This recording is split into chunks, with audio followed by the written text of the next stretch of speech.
Hello viewers, welcome back to my channel Bobby simple lifestyle. আজকে সকালবেলা থেকেই ব্লগটা শুরু করলাম, তাও আবার ঠাকুরঘর থেকে, যেহেতু আজকে পয়লা বৈশাখ।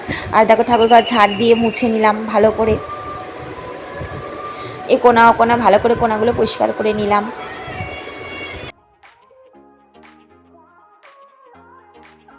আর এই দেখো তুলসীতলা ঝরা বাঁধা হয়ে গেছে, আর আমাদের নিয়ম ঝরা বাঁধতে হয়, এর মধ্যে প্রত্যেকদিন জল দেবো, আর এই জলটা তুলসী গাছে পড়বে।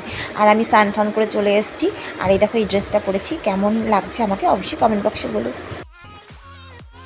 এবার চলে এসেছি ঠাকুর ঘরে। আর এই দেখো এই যে আমার মা লক্ষ্মী, আর এই জামাটা আমি কিনেছিলাম, তোমাদের সেদিনকে ভিডিওতে দেখিয়েছিলাম। আর আমার মা লক্ষ্মীকে কেমন লাগছে সেজে গুজে অবশ্যই বলবে কিন্তু কমেন্ট বক্সে। দেখো পুজো দেওয়া আমার হয়ে গেছে, 5 টাকা মিষ্টি দিয়ে পুজো দিয়েছিলাম। আর এই যে উচ্ছে সিদ্ধ, শাক আর মাংস আর টকের ডাল আজকে রান্না করেছিলাম। আর রান্না ভিডিওটা শেয়ার করতে পারিনি, কারণ টাইমটা খুব কম ছিল, তো এই জন্য পারিনি। আর এই যে আমি বসে পড়েছি খেতে, তো আমি চলো খেয়ে নিই। হলো বাংলার নববর্ষ, আর আমার তরফ থেকে আমার পুরো ইউটিউব ফ্যামিলির সবাইকে অনেক অনেক ভালোবাসা আর শুভ নববর্ষ।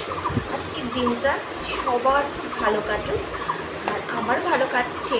এখনও অনেক প্ল্যান আছে, জাস্ট এখন দুপুরবেলায় খাওয়া দাওয়া করে এলাম। আর আর আমার যারা নন বাঙালি, মানে যারা বাঙালি না, সেই সব ফ্যামিলি, সেই সব ইউটিউবার ফ্যামিলিরও আমার তরফ থেকে बहुत ढेर सारा प्यार और शुभ नववर्ष।